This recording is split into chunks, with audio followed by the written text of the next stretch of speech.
Nossa mensagem de hoje encerra uma pergunta: religião não se discute? Ora, Paulo, segundo seu costume, foi ter com eles e por 3 sábados discutiu com eles as Escrituras. Ele discutia todos os sábados as Escrituras Sagradas. Está no livro de Atos 17, versículo 2, e também Atos 18, versículo 4. Eu pergunto a você, meu prezado ouvinte, quem de nós nunca ouviu aquele velho jargão? Futebol, política e religião não se discute.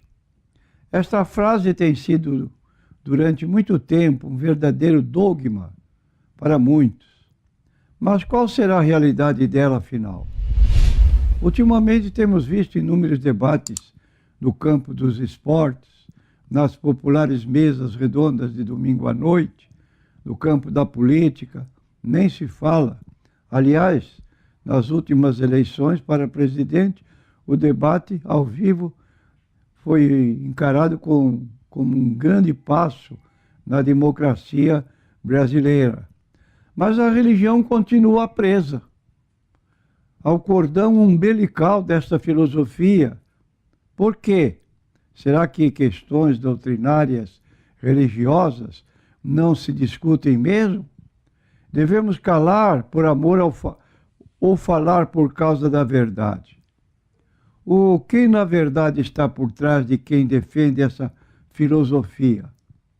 Relativismo, ecumenismo ou indiferentismo?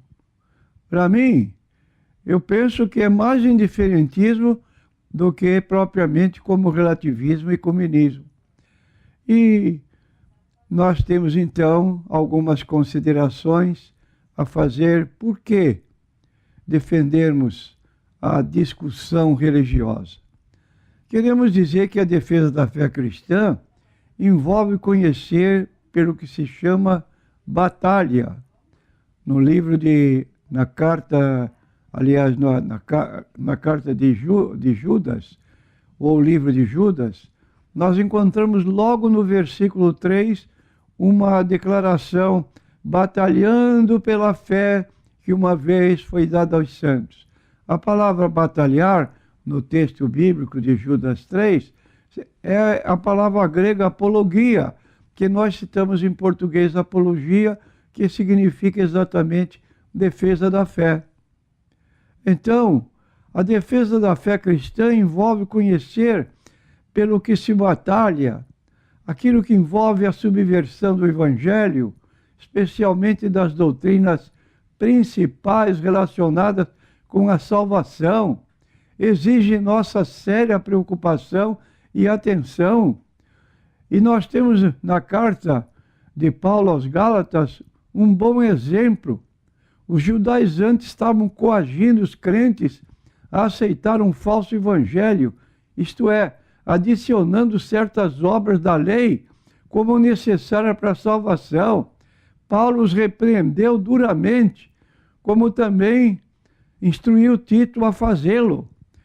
Então, no mesmo espírito, argumentamos com os que promovem e aceitam um falso evangelho para a salvação. E aí nós temos as seitas que estão proliferando: Mórmons, Ciência Cristã, Testemunha de Jeová, católicos, espíritas, adventistas. Enquanto certas questões podem parecer não estar relacionadas com o Evangelho, elas podem subverter indiretamente a palavra de Deus. Imagine como é que uma igreja que se diz uma igreja remanescente pode ter ao lado da Bíblia um livro de inspiração, tal qual os próprios escritores da Bíblia Sagrada. Quando nós lemos no livro de Provérbios 30, 5 e 6, toda a palavra de Deus é pura, nada há que rejeitar, nada acrescentes para que não seja achado mentiroso. E é o que nós vemos. E aí nós encontramos então aqueles que dizem: não fale. Eles podem subverter indiretamente a palavra de Deus, afastando os crentes da verdade inibindo dessa forma a graça necessária para uma vida agradável ao Senhor. A psicoterapia, por exemplo, é um dos veículos mais populares para levar os cristãos a buscar as soluções ímpias dos homens e, portanto, destituídas da graça. O capítulo 14 de Romanos trata de assuntos em que a argumentação se transforma em contenda. Paulo fala de situações em que crentes imaturos criavam polêmicas em torno de coisas que não tinham importância. Alguns estavam provocando divisões por discutirem quais alimentos podiam ser comidos ou não, quais os dias deviam ser guardados ou não. Nesses casos, o conselho da Escritura é: há certas coisas que não devemos julgar, pois se tratam de questões sem importância, que não negam a fé, e são assuntos a serem decididos pela própria consciência. É o que Paulo fala no capítulo 14. Um faz diferença entre dia e dia, o outro julga iguais todos os dias, cada um esteja plenamente seguro no seu propósito. Somente o Senhor pode julgar o coração e a mente de alguém no que se refere a tais assuntos. E quando então Jesus discutiu os sinais dos últimos tempos com seus discípulos no Monte das Oliveiras, conforme o registro de Mateus 24, o primeiro sinal que ele citou foi o engano religioso. Acautelai-vos dos falsos profetas. É o que disse Jesus. Sua extensão atual não tem precedentes na história. Somente esse fato deveria tornar nosso interesse em batalhar diligentemente pela fé uma vez dada aos santos. Isso também significa que há tantos desvios, como nós vemos em 1 Timóteo 4, versículo 1, Paulo diz assim: o Espírito Santo expressamente diz que nos últimos tempos alguns apostatarão da fé, dando ouvidos a espíritos enganadores, proibindo o casamento, proibindo alimentos que Deus determinou ou expôs para os fiéis. Então aí está o apóstolo Paulo dizendo: cuidado com o desvio da fé. E então é necessário estabelecer prioridades pelo que quando vamos batalhar pela fé. No que se refere ao nosso próprio andar com o Senhor, devemos examinar qualquer coisa em desacordo com a Bíblia Sagrada, fazendo as necessárias correções. Entretanto, quando se trata de ensinos e prática biblicamente questionáveis, sendo aceitas e promovidas por outros, o discernimento pode também incluir a necessidade de decidir quando e como tratar deles. Atualmente não é incomum ser erradamente considerado, ou de fato merecer a reputação como alguém que acha erros em tudo. De modo que a busca da sabedoria e orientação do Senhor é sempre necessária e essencial para que nosso batalhar seja recebido de forma frutífera. Doutrinas simplesmente são ensinamentos. Elas podem ser verdadeiras ou falsas. Uma doutrina verdadeira não pode ser divisiva de maneira prejudicial. Esta característica se aplica somente a ensinos falsos. E nós lemos então na Bíblia: rogo-vos, irmãos, que noteis bem aqueles que provocam divisões e escândalos em desacordo com a doutrina que aprendestes. Afastai-vos deles. Está em Romanos 16, versículo 17. Jesus, que é a verdade, só pode ser conhecido em verdade e somente por aqueles que buscam a verdade. Um versículo que não pode deixar de ser verdade para nós, a declaração de Jesus em João 14,6. Eu sou o caminho e a verdade e a vida, ninguém vem ao Pai senão por mim. Não podemos ser ecumênicos, porque a verdade é única, é Jesus. Temos que dizer com o apóstolo Pedro, e não há salvação em nenhum outro, porque abaixo do céu não há outro nome dado entre os homens pelo qual devamos ser salvos. Este nome é Jesus. Logo, temos que nos ater à verdade da Bíblia, que é bem clara nesse particular. O próprio Cristo causou divisão. Não penseis que eu vim trazer paz à terra. Não vim trazer paz, mas espada. Eu vim pôr em dissensão o marido contra a mulher, ou a mulher contra o marido, o filho contra o pai. Não num sentido de divisão de família, mas na opinião concernente o que é verdade e o que não é. Cada qual pode manter a sua posição, mas temos que dizer a verdade para que a pessoa tome conhecimento a respeito da verdade bíblica. Por isso, quem se cala diante do pecado, da injustiça, de falsas doutrinas, penso, não está amando muito a verdade. A Bíblia diz que o amor não se alegra com a injustiça, regozija-se com a verdade. Está em 1 Coríntios 13, versículo 6. Deveríamos orar muito por sabedoria e com amor ainda maior chamar atenção para a verdade e não tolerar a injustiça.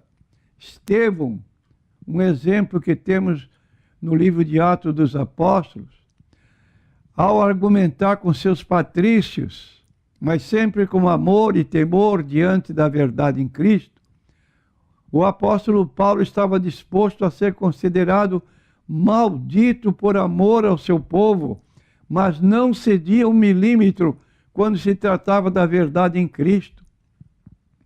Amou como nenhum outro sobre a terra, mas a si mesmo pronunciou duras palavras de ameaça contra o povo incrédulo, que seguia mais as tradições e as próprias leis do que a palavra de Deus. Então aí é o que nós temos a apresentar a respeito da verdade bíblica e concitar que as pessoas que nos ouvem possam fazer esta escolha, mas sempre tendo como base a Bíblia Sagrada. E nós temos, por exemplo, a Reforma Protestante só foi vitoriosa porque houve discussões. Se fosse correta a opinião de certas pessoas que amam a paz acima de tudo, nunca teríamos tido a reforma promovida por Martinho Lutero. Por amor à paz, deveríamos adorar a Virgem Maria e nos curvar diante de imagens relíquias até o dia de hoje. O apóstolo Paulo foi a personalidade mais agitadora em todo o livro de Atos. E por isso foi espancado com varas, apedrejado, deixado como morto, acorrentado, lançado na prisão, arrastado diante das autoridades e só por pouco escapou de uma tentativa de assassinato. Suas convicções eram tão decididas que os judeus incrédulos de Tessalônica se queixaram. Estes que têm transtornado o mundo chegaram também aqui. Atos 17, versículo 6. E que Deus tenha misericórdia de nós, que o alvo principal das nossas igrejas não seja apenas a manutenção da paz e da harmonia, temos que ter também, às vezes, certas polêmicas, mas é uma necessidade para que a verdade do Evangelho possa sobressair. Alguns enxergam este questionamento como algo não amoroso, como uma prova do sectarismo que a discussão doutrinária produz. E eu o vejo como uma tentativa de clarear o caminho para que muitos tenham um relacionamento genuíno com o único Salvador verdadeiro, que é Jesus Cristo, não com alguém que ele ou outros homens intencionalmente ou não têm imaginado ou inventado. Por exemplo, muitos dizem que é necessário apenas crer em Jesus ou amá-lo. Mas uma pergunta emerge dessa questão: qual Jesus? Indubitavelmente, esta é uma pergunta importantíssima para todo cristão. Nós deveríamos primeiro nos questionar, porque Paulo declarou: se alguém pregar-vos outro Jesus que não temos anunciado, se recebeis outro evangelho, outro espírito que não recebestes, então aí está uma situação difícil. 2 Coríntios 11, versículo 4. Então a palavra de Deus sempre está apoiando para que façamos aquilo que é certo, que é verdadeiro, e como temos dito frequentemente, lâmpada para os meus pés é a tua palavra e luz para o meu caminho. Que a Bíblia tenha a preeminência nas nossas considerações, mormente nas que concernem a salvação das nossas almas. Confessar sobretudo o nome de Jesus Cristo, manter a unidade do Espírito, já temos Cristo. Então, é preciso que nós pensemos seriamente nesta situação, batalhar arduamente pela fé que uma vez foi entregue aos santos, citando de novo Judas, versículo 3. Que Deus nos abençoe a todos, para que tenhamos essa posição à luz da Bíblia Sagrada. Podemos falar, trocar ideias, se a palavra discutir é muito pesada, mas da mesma maneira que se discute futebol, que se discute outros assuntos ligados à vida secular, por que não mantermos a nossa posição de servos de Cristo e falar segundo a Bíblia Sagrada?